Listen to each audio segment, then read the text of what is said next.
ಪಾಂಡವಪುರ ಪಟ್ಟಣದಲ್ಲಿ ಪ್ರತಿ ಗುರುವಾರ ನಡೆಯುವ ಒಂದು ದಿನದ ಸಂತೆಯ ನೆಲಸುಂಕ ವಸೂಲಿ ಮಾಡುವ ಹಕ್ಕು ಹಾಗೂ ಪುರಸಭೆ ವ್ಯಾಪ್ತಿಯಲ್ಲಿ ಮಾರಾಟ ಮಾಡುವ ವ್ಯಾಪಾರಸ್ಥರಿಂದ ದಿನವರಿ ಸುಂಕ ಹಾಗೂ ಪುರಸಭೆಗೆ ಸೇರಿದ ತೆಂಗಿನ ಮರದ ಫಸಲು ಕೊಯ್ದುಕೊಳ್ಳುವ ಹಕ್ಕನ್ನು ಬಹಿರಂಗ ಹರಾಜು ಪ್ರಕ್ರಿಯೆ ನಡೆಸುವ ಮೂಲಕ ನೀಡಲಾಯಿತು. ಪಾಂಡವಪುರ ಪಟ್ಟಣದ ಪುರಸಭೆ ಸಭಾಂಗಣದಲ್ಲಿ ಮುಖ್ಯಾಧಿಕಾರಿ ಸತೀಶ್ ಕುಮಾರ್ ನೇತೃತ್ವದಲ್ಲಿ ಶುಕ್ರವಾರ ನಡೆದ ಬಹಿರಂಗ ಹರಾಜು ಪ್ರಕ್ರಿಯೆಯಲ್ಲಿ ಮೊದಲಿಗೆ ಗುರುವಾರ ಸಂತೆಯ ನೆಲಸುಂಕ ವಸೂಲಿಗೆ ಹರಾಜು ನಡೆಯಿತು. ಸರ್ಕಾರಿ ಬಿಡ್ಡು 6.75 ಲಕ್ಷ ರುಗಳಿಂದ ಹರಾಜಿನ ಬಿಡ್ಡು ಕೂಗಲಾಯಿತು. 7.10 ಲಕ್ಷ ರುಗಳಿಗೆ ಶಿವಕುಮಾರ್ ಬಿನ್ ಲಕ್ಷ್ಮೇಗೌಡ ಹಾರೋಳಿ ಅವರು ಬಿಡ್ಡು ಕೂಗಿದರು. 13 ಮಂದಿ ಹರಾಜಿನಲ್ಲಿ ಭಾಗಿಯಾಗಿದ್ದರು. 15, 20, 25, 30 ರುಗಳವರೆಗೆ ಸುಂಕ ವಸೂಲಿ ಮಾಡಬೇಕು. ಕಡ್ಡಾಯ ರಸೀದಿ ನೀಡಬೇಕು. ನಿಗದಿತ ಶುಲ್ಕಕ್ಕಿಂತ ಹೆಚ್ಚಿನ ಹಣ ವಸೂಲಿ ಮಾಡಬಾರದು. ಜೊತೆಗೆ ರೈತರಿಂದ ಯಾವುದೇ ಸುಂಕ ವಸೂಲಿ ಮಾಡಬಾರದು ಎಂದು ನಿರ್ಣಯಿಸಲಾಯಿತು. ಬಳಿಕ ಪುರಸಭೆ ವ್ಯಾಪ್ತಿಯಲ್ಲಿ ಮಾರಾಟ ಮಾಡುವ ವ್ಯಾಪಾರಸ್ಥರಿಂದ ದಿನವರಿ ನೆಲಸುಂಕ ಗುರುವಾರ ಹೊರತುಪಡಿಸಿ ವಸೂಲಿಗೆ ಹರಾಜು ನಡೆಯಿತು. ಸರ್ಕಾರಿ ಬಿಡ್ಡು 7.15 ಲಕ್ಷ ರುಗಳಿಂದ ಬಿಡ್ಡು ಕೂಗಲಾಯಿತು.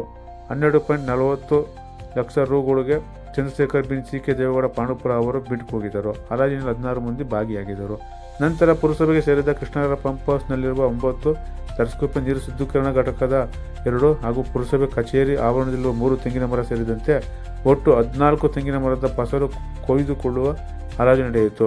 18,500 ರುಗಳಿಗೆ ಗಿಟ್ಸ್ ಕಾರ್ಡ್ನ ಲಲಿತಾ ಅವರಿಗೆ ಬಿಡ್ ದೊರೆಯಿತು.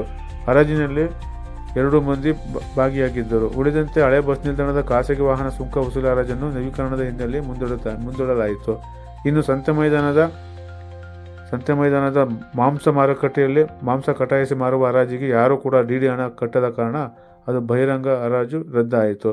ಹರಾಜು ಪ್ರಕ್ರಿಯೆಯಲ್ಲಿ ಪುರಸಭೆ ಮ್ಯಾನೇಜರ್ ಮಂಜುಳಾ, ಸಿಬ್ಬಂದಿಗಳಾದ ಮಣಿಪ್ರಸಾದ್, ನಾಗೇಶ್, ನರಸಿಂಹ, ಪುರಸಭೆ ಸರ್ಕಾರದ ನಾಮನಿರ್ದೇಶನ ಸದಸ್ಯರಾದ ಎಚ್.ಎಲ್. ಮುರಳೀಧರ್, ಹಾರೋಳಿ ಲಕ್ಷ್ಮೇಗೌಡ ಇತರರಿದ್ದರು.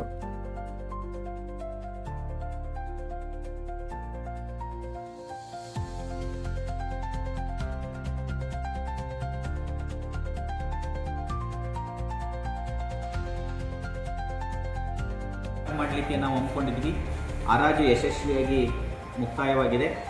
ಅದರಲ್ಲಿ ಮೊದಲನೇದಾಗಿ ಗುರುವಾರ ನಡೆಯುವ ಸಂತೆ ಸುಂಕವನ್ನು 7,10,000 ರುಗಳಿಗೆ ಶಶಿಕುಮಾರ್ ಸನ್ ಆಫ್ ಲಕ್ಷ್ಮೇಗೌಡರವರು ತೆಗೆದುಕೊಂಡಿರ್ತಾರೆ.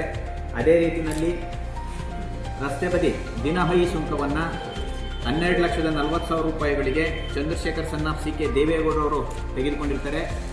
ಮೂರನೇದು ತೆಂಗಿನ ಮರ ಫಸಲು ಕೊಯ್ಯುವ ಹಕ್ಕನ್ನು ಕಿಡ್ಸ್ಕಾಟ್ ಸಂಸ್ಥೆಯವರು ಅಂದರೆ ಶ್ರೀಮತಿ ಲಕ್ಷ್ಮಮ್ಮ ಅವರವರು 18,500 ರುಗಳಿಗೆ ಪಡೆದುಕೊಂಡಿರ್ತಾರೆ. ಇನ್ನು 2 ಸುಂಕಗಳಿಗೆ ಈಗ ಮಾಂಸ ಮಾರಾಟ ಮಾಡೋ ಸುಂಕವನ್ನು ಅದಕ್ಕೆ ಯಾರೂ ಡಿ ಕಟ್ತಾ ಇರೋದ್ರಿಂದ ಅದನ್ನು ನಿಲ್ಲಿಸಿದ್ದೀವಿ. ಅದೇ ರೀತಿಯಲ್ಲಿ ನಮ್ಮ ಹಳೆ ಬಸ್ ಸ್ಟ್ಯಾಂಡ್ನಲ್ಲಿ ಏನು ವಾಹನ ನಿಲುಗಡೆಗೆ ಸುಂಕವನ್ನು ಹರಾಜು ಮಾಡಲಿಕ್ಕೆ ಹಮ್ಮಿಕೊಂಡಿದ್ವಿ. ಈಗಾಗಲೇ ಅದರಲ್ಲಿ ಡೆವಲಪ್ಮೆಂಟ್ ವರ್ಕಿಗೆ ಈಗಾಗಲೇ ನಾವು ಹಮ್ಮಿಕೊಂಡಿರೋದ್ರಿಂದ ಅದನ್ನು ಕೂಡ ತಾತ್ಕಾಲಿಕವಾಗಿ ಸ್ಥಗಿತ ಮಾಡಿದ್ದೀವಿ.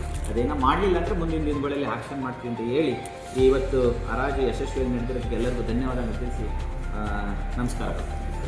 ರೈಸ್ ಮಾಡಿದ್ದು ಅವರಿಗೇ ಹೇಳಿದ್ದೀವಿ, ಕಂಡೀಷನ್ನು ಹಾಕ್ತಾಯಿದ್ವಿ. ಏನು 100 ರೂಪಾಯಿ ಚಾಪಕ್ಕಾಗದಲ್ಲಿ ಬರ್ತೀವಿ ಆ ಕಂಡೀಷನ್ನು ಹಾಕ್ತೀವಿ. ದಯಮಾಡಿ ಯಾರು ಹರಾಜಿನಲ್ಲಿ ಭಾಗವಹಿಸಿ ಆಕಾಯಿರ ಬಿಟ್ಟನ್ನು ತೊಗೊಂಡಿರ್ತೀರಿ ಅವರು ರಶೀದಿಗಳನ್ನು ಯಾರಿಂದ ಸುಂಕ ವಸೂಲಿ ಮಾಡ್ತೀರಿ ಅವ್ರಿಗೆ ಕಡ್ಡಾಯವಾಗಿ ಕೊಡಬೇಕು. ಕಡ್ಡಾಯ ಕೊಟ್ಬಿಟ್ಟು ಆ ದುಡ್ಡನ್ನು ವಸೂಲಿ ಮಾಡ್ತಕ್ಕಂಥದ್ದು ಇದು ಟ್ರಾನ್ಸ್ಪರೆನ್ಸಿಯಲ್ಲಿ ಬರೋದ್ರಿಂದ ದಯಮಾಡಿ ಅದನ್ನು ನೀವು ಕೊಡಬೇಕು ಅಂತ ಹೇಳಿ ನಾವು ಈಗ ಸಭೆಯಲ್ಲಿ ಮತ್ತು ಆ ರಾಜ್ಯದಲ್ಲಿ ಹೇಳಿದ್ದೀವಿ. ಅದನ್ನು ಅದೇ ರೀತಿ ಮಾಡಬೇಕಾಗ್ತದೆ. ಗುರುವಾರದ ರೈತರದ್ದು ಇಸ್ಕೊಂಗಿಲ್ಲ ಅಲ್ವಾ? ಇಲ್ಲ, ರೈತರದ್ದು ಅದೇ ಪ್ರಸ್ತಾಪ ಮಾಡ್ದಂಗೆ ಏನು ಆಗ ತಂದು ಆಗ ಮಾರಾಟ ಮಾಡ್ತಾರೆ, ರೈತರಿಂದ ವಸೂಲಿ ಮಾಡಬೇಡಿ ಅಂತ ಹೇಳಿದ್ದೀವಿ. ಯಾರು ಇಟ್ಟು ಅಲ್ಲಿ ಅರ್ಧ ಗಂಟೆ ಮೇಲೆ ಯಾರು ಕೂತು ವ್ಯಾಪಾರ ಮಾಡ್ತಾರೆ ಅವರಿಂದ ಸುಂಕ ವಸೂಲಿ ಮಾಡ್ಕೊಳ್ಳಿಕ್ಕೆ ಇಲ್ಲೇ ಸದನದಲ್ಲಿ ತೀರ್ಮಾನ ಆಗಿದೆ. ಹರಾಜು ಅವ್ರ ಮುಖಾಂತರ ಅದನ್ನು ಕೂಡ ನಾವು ಇವತ್ತು ಏನು ವಸೂಲಿ ಫಿಕ್ಸ್ ಮಾಡಿದ್ವಿ ಅದೇ ರೀತಿಯಲ್ಲಿ ವಸೂಲಿ ಮಾಡಬೇಕಾಗ್ತದೆ. ಹೆಚ್ಚುವರಿ ಏನಾರ ವಸೂಲಿ ಮಾಡೋದು ಕಂಡು ಬಂದರೆ ನಾಮ್ಸ್ ಇದೆ, ಆ್ಯಕ್ಟ್ ಇದೆ, ಪ್ರಾವಿಷನ್ ಅದನ್ನು ಮಾಡಿ ನಾವು ಆ್ಯಕ್ಷನ್ ತಗೋಬೋದು. ಯಾರು ಕಂಪ್ಲೇಂಟ್ ಮಾಡಿದ್ರೆ ವಿತ್ ಅವ್ರು ಕೊಟ್ಟಂಥದ್ದು ರಸೀದಿ ತೊಗೊಂಡಂಥದ್ದು ಕೊಟ್ಟರೆ ನಾವು ಆ್ಯಕ್ಷನ್ ಮಾಡ್ತೀವಿ. ಥ್ಯಾಂಕ್ಸ್.